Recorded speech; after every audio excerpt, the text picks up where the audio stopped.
Hi, I'm Katie and you're watching Swiggtalk. I instruct Moksha Yoga. It's yoga done in the hot room. It's based out of Hatha Yoga.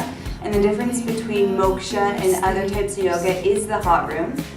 Being in the hot room allows you to get further into your stretching. It also serves as a detox. On top of that, you're also strengthening your muscles. You're holding your poses a little bit longer because that heat kind of masks the pain that you might normally feel while you're holding poses. Moksha is a scripted series, so we go through the standing series, which is strengthening and balancing. From there, we take you down onto the floor where you do core strengthening, spine strengthening, and some stretches. So I started yoga about 5 years ago, and at the time I was just doing it as a means to help me with my physical activity outside of yoga. So I was doing different types of training, including spin, and I was teaching spin classes. I didn't know that I wanted to actually instruct yoga, and it wasn't until I was doing it regularly that I saw all the benefits, and I saw how much it was balancing my life outside of the hot room in university and then coming out into the real world where I was working in a corporate office. I found that yoga was just adding in balance all around in my life. Moksha, you're doing a 5-week training, and you go to great places like Brazil, India. I lucked out and got to go to Vegas for a month. And then I came back from Vegas and I was lucky enough to teach full time. So I was teaching a bunch of different mokshas. Moksha Burlington, Moksha Milton, Moksha Mississauga. I loved it, and I loved being able to share all the energy with all the students coming in, getting to meet new and exciting people all the time. And I just knew that this was the right decision for me, and it allows me to interact with so many different people, and it's brought me to have so many meaningful relationships as well. So yes, it's the physical part of yoga that I enjoy, but it's also the environment that I find that Moksha really creates and the community that we build together. Now, once you complete your training, you're also obligated to do a 10-month project. So you're doing a project a month. Until you complete all the projects, and then you're considered to be a Moksha instructor.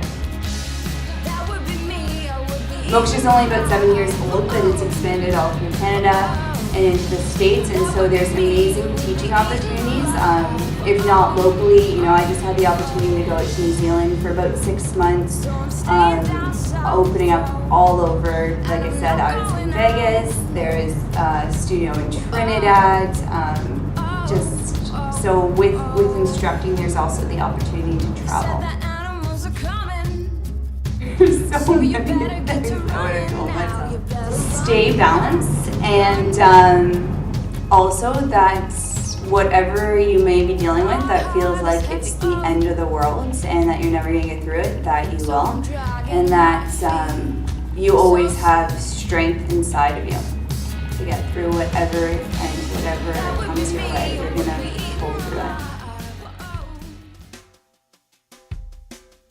Okay, so we're going to go through the warrior series. More than welcome to hold your poses a little bit longer. You want to aim for about 30 to 45 seconds. So starting at the front of the mat, you're going to bring your hands on your hips with your feet hip width apart. Bend into your knees and step your right foot back. Right toe is pointed at 2 o'clock. From here, squaring your hips forward. Take an inhale as you reach the arms up overhead. And then exhale, bending into the front knee, coming into warrior one. So really big strengthening posture, allowing your chest to lift up towards the ceiling, keeping your belly held in. From here, opening up the arms, walking your right foot so it becomes parallel to the end of the mat, keeping your arms along the line of the shoulders. Bending into your front knee, coming into warrior two. So you have your front foot dissecting the arch of the back foot. You're keeping your back leg really nice and strong, holding that right thigh engaged. From here, staying with your lunge, turning your palms open, windmilling the arms, coming into triangle pose. So to modify here, you can rest your left elbow to your left thigh. You're trying to stay long through both sides of the body and continuing to press that back foot into the mat. From here, coming back into your warrior two, sinking back to your lunge, taking a few breaths right here, keeping your belly button held in towards the spine.